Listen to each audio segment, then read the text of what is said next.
Colts continue to struggle. Good evening, everyone. For WVUT Sports, I'm Mitch Columbi. The Indianapolis Colts are 0-11 after falling to the Carolina Panthers 27-19 Sunday. Carolina took a 10-0 lead early in the second quarter on a 14-yard run by quarterback Cam Newton. The Colts came back to tie the game in the second on a Donald Brown 17-yard score and a 43-yard Adam Vinatieri field goal. A pair of D'Angelo Williams touchdown runs in the second half allowed the Panthers to take control. Curtis Painter did find Reggie Wayne on a 56-yard scoring strike in the fourth, but Painter threw a pair of late interceptions as the Colts failed to dent the win column for the first time this season. Indianapolis hits the road to take on the New England Patriots next Sunday. Sebastian Janikowski kicked the team record 6 field goals to lead the Oakland Raiders past the Chicago Bears 25-20. The Raiders defense kept the Bears in check, picking off 3 passes from Bears quarterback Caleb Haney. It was Haney's first action of the season after replacing the injured Jay Cutler. Haney says he'll learn from his mistakes. It's bad that it had to come on a loss. I mean, we had to lose because of, some turnovers. And, that's from an offensive perspective. I'm sure the defensive guys will say, no, we should have stopped them. But, we don't have the turnovers. We're in great position right there. And, hopefully next week it'll clean up, and I'm sure it will. Haney also threw 2 touchdown passes, including a 5-yarder to Kellen Davis that cut the Bears' deficit 25-20. That was set up by an 81-yarder to Johnny Knox. Tonight's NFL game has the New Orleans Saints hosting the New York Giants. The Saints are 4-0 at home and look to maintain their 1-game lead over Atlanta in the NFC South. Meanwhile, the Giants have lost 2 in a row and are coming off their lowest scoring effort of the season in a 17-10 loss to the Eagles last Sunday night. ESPN is reporting that former Florida coach Urban Meyer has taken the head coaching job at Ohio State. Meyer, who led the Gators to 2 national championships before stepping down, has reportedly agreed to a 7-year, $40 million contract. Columbus will be the 4th stop in Meyer's coaching career. He had a 104-23 record over 10 seasons with Bowling Green, Utah, and Florida. The Buckeyes capped their season Saturday with their first loss to Michigan in 7 years. That left them at 6-6 and 3-5 in the Big Ten.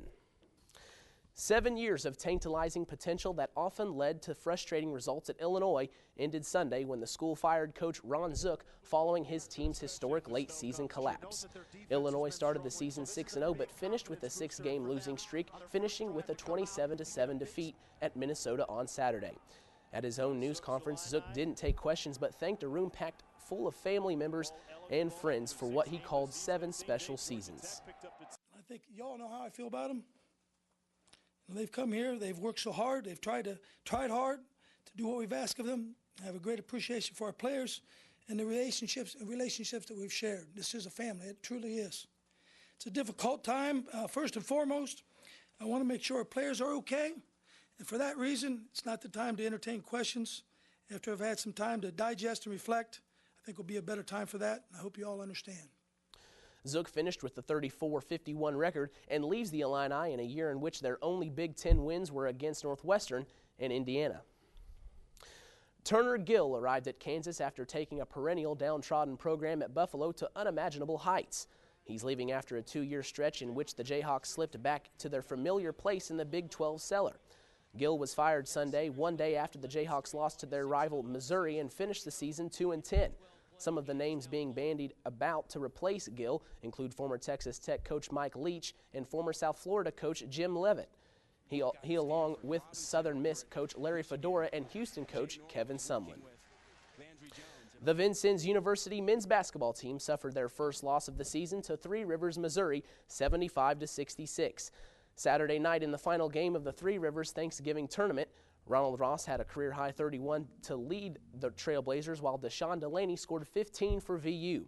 Ross and Delaney were both named to the all-tournament team following Saturday's game.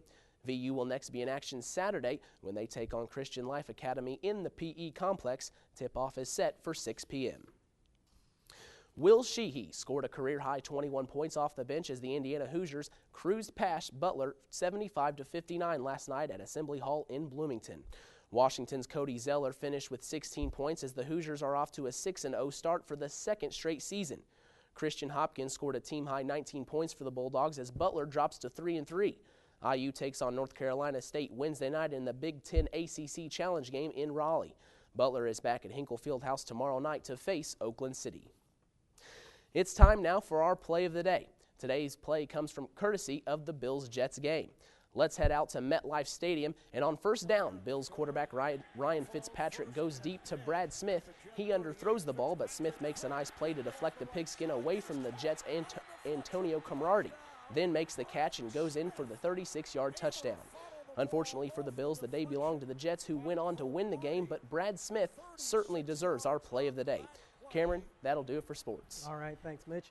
Coming up next, it's not uncommon to see folks dressed up like Santa this time of year. But what about in Speedos and while running through the streets? Oh boy, we'll explain when we come back. Stay with us.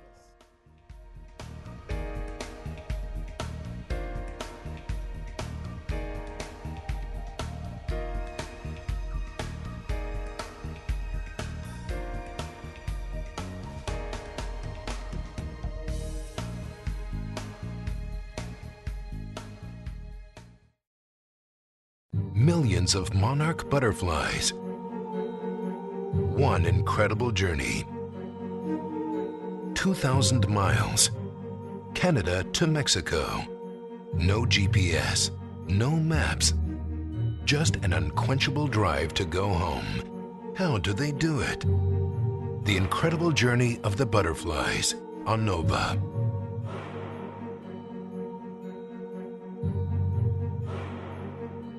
Vincennes University was the right choice for me. Right choice for me. I'm learning so much. Not just from books, but from people, and with my own hands. When I apply for a job, I'll be ready. I can say, I already know how to do that. There's so much to do at VU. Great places to eat and meet friends. Shows and sports. Find out if Vincennes University is right for you. Right for you. Call VU Admissions at 1-800-742-9198 to schedule a tour to see for yourself.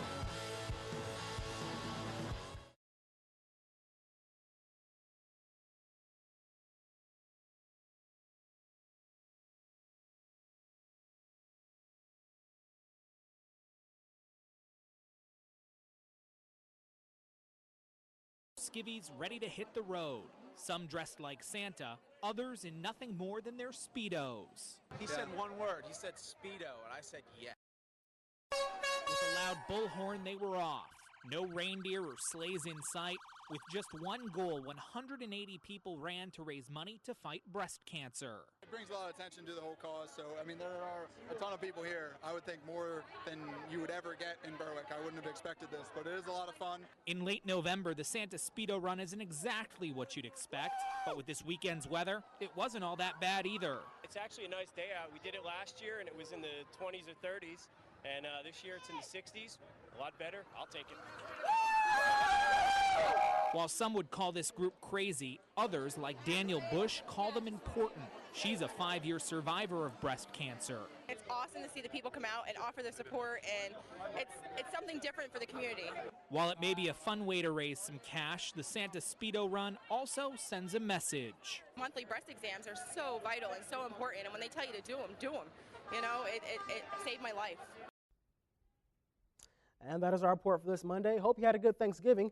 For Jane Flores and Mitch Columbia, I'm Cameron Riddle. Remember, news from 22 is online all the time at WVUT.org. We'll be right back here tomorrow. We'll see you at 5.